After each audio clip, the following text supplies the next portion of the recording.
Recording. John, thanks for coming to the studio. Ladies and gentlemen, John is a welder, and John bought Bobby Kline's welding business on Division Avenue, and we're neighbors. So, John, what do you know about the neighborhood? Have you been here a long time? I've been in West Palm for about 20 odd years now, and I've been in this immediate area for about 5 or 6. Over here at Bobby Kline's place? Yes. Cool. So, where'd you move from? I moved from not too far, Coral Spring area is where I was born. Okay. You had a shop down there? No, that's when I was a little boy. Up here, my father found a location for a warehouse, ended up starting a wood cabinetry business, doing kitchens and closets, helped him out. Then working with family is always fun, so I thought of the exact opposite of that, which was metal, and I ended up going to school and jumping around here and there and landed on Bob's lap. Did you work for Bob? Yeah, I worked for Bob for about 3-4 years before I took over the business for him. Did Bob smoke backwoods cigars? Is that his brand of cigar? He did a long time ago. He quit well before I got there, but he still had the habit of just chewing on them. Okay. So he would always have with his reputation being on the line, anytime he had somebody working with him, he'd be standing over you, and you'd have your welding hood down, and all you hear is the sound of chewing, and it's him chewing on a cigar, making sure you're doing a good job. What was Bobby Kline really good at? What was his thing? Damn near anything you threw at him. You know, he was just the type of guy that would figure things out. Did multiple tours of Vietnam, was a tank commander, made multiple medals. So he was a distinguished leader. He was a tank commander? He was a tank commander. 4 tours, was blown out of his tank every single time and kept going back. He said to himself there was young men out there that needed to be led. And he felt like he was that leader. And he came back through it, you know. As far as we could tell, he didn't get messed up in the head. So, but any project you threw at him, he'd be able to figure out, no problem. You know, engineers or architects didn't have the answer.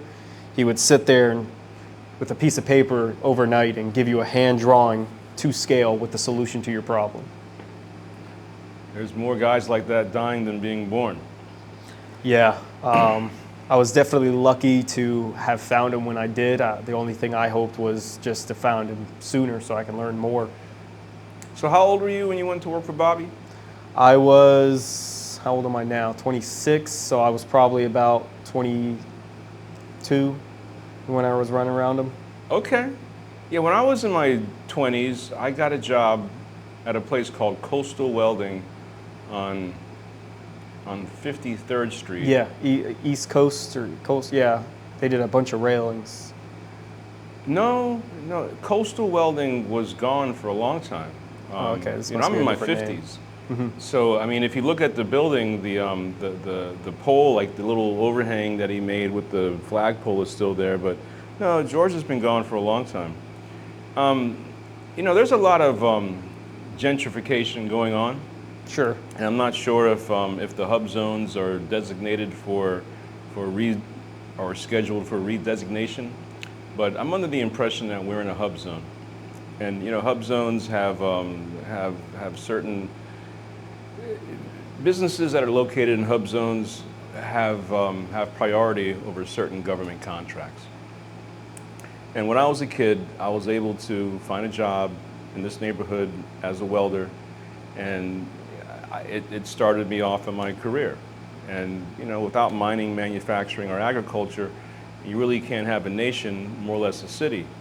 So there's a whole bunch of kids in this neighborhood that do not have the opportunities that I did when I was younger. So I'm hoping that we could discuss some way to teach some of these kids in this neighborhood some problem-solving skills.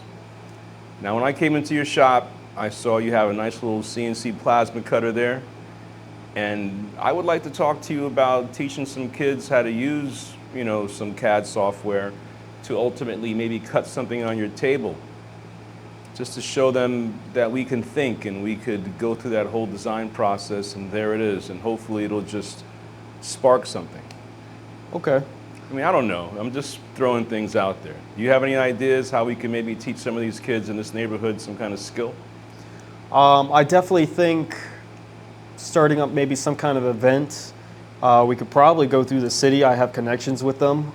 We could definitely get something larger scale, something on the weekends, and I can open up my shop, introduce kids to the machines that are used in these kinds of fabrication industries and the processes that we have to go through, all the different safety, everything that you have to think of, and just you can't be dumb in this industry, and it really shows. All right, John, so you're willing to do something to help some of these kids learn some skills around here.